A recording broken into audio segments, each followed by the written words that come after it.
Anthony Spilotro's demise is as notorious as his life in the criminal underworld. He was known as Tony the Ant. Born on May 19, 1938, Spilotro emerged as a formidable presence within the Chicago outfit, carving a niche for himself in the neon-lit landscape of Las Vegas during the tumultuous decades of the 1970s and 80s. His tenure in Sin City was marked by a meteoric rise within the ranks of the outfit, particularly in the management of its illicit casino operations.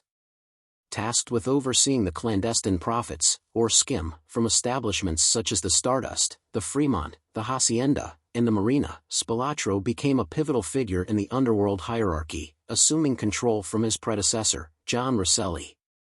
However, it was not merely his prowess in financial matters that earned Spilotro his notoriety. He was also the mastermind behind the infamous Hole in the Wall gang, a band of ruthless criminals that terrorized the streets of Las Vegas under his command. Formed upon his relocation to the city in 1971, this gang served as the enforcers of Spilotro's will, ensuring that his influence remained unchallenged. Yet, amidst the glittering lights and shadowy dealings of Las Vegas, Spilotro's personal life would prove to be his downfall. His affair with the wife of his one-time friend and colleague, Frank Rosenthal, breached the unspoken codes of loyalty and honor that govern the underworld. This betrayal would sow the seeds of discord within the outfit, ultimately leading to fractures that would reverberate throughout the criminal empire. Moreover, Spilotro's reckless and brutal management of the Vegas underworld drew the unwelcome attention of law enforcement agencies, shining a harsh spotlight on the illicit activities of the outfit. Together with his brother Michael, Tony would find himself ensnared in a web of legal troubles, his once untouchable empire crumbling beneath the weight of scrutiny and retribution. In January of 1986, a pivotal meeting convened at the Czech Lodge in North Riverside, Illinois, marking a turning point in the annals of the Chicago outfit. With the imprisonment of Joseph Iuppa and John Cerrone for their involvement in skimming casino profits in Las Vegas, the outfit found itself at a crossroads. Among the attendees were luminaries of the underworld, including the venerable outfit boss Tony Joe Batters Accardo. At the helm of this gathering, Samuel Carlisi was anointed as the new street boss, tasked with overseeing outfit operations in the wake of Iuppa's incarceration. With Accardo assuming the role of consigliere, his sage counsel would continue to guide the organization. The specter of Anthony Spilotro loomed large over the proceedings, his tenure in Las Vegas fraught with controversy and instability. Rocco Infalis, a stalwart of the outfit, delivered a chilling verdict: hit him. Unanimously, the assembly concurred. Spilotro and his brother Anthony disappeared on June 14, 1986, after they drove away together from Michael's Oak Park home. Michael's wife, Ann, reported both brothers missing on June 16. Michael's car, a 1986 Lincoln, was recovered several days later in a motel parking lot near O'Hare International Airport.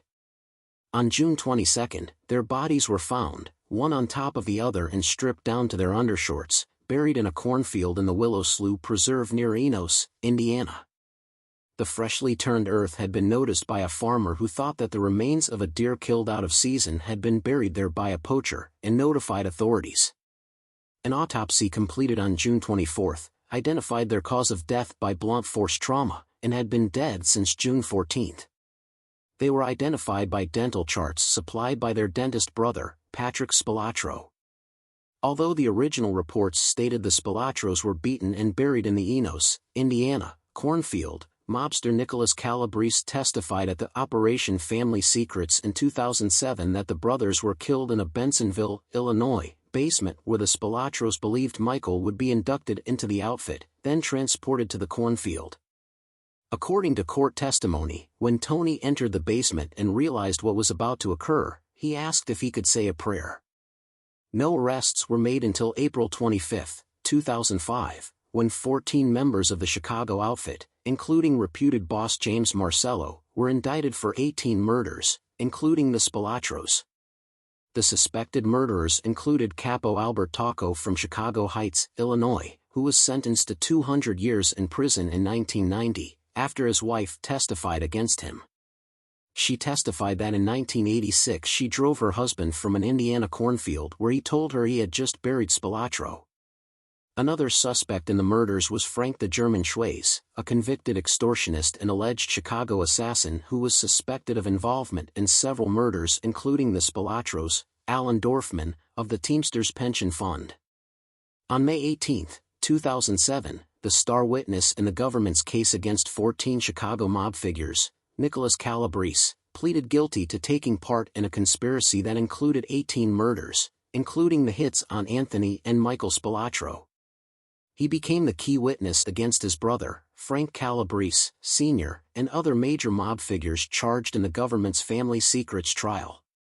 On September 27, 2007, Marcello was found guilty by a federal jury in the murders of both Spilotro brothers.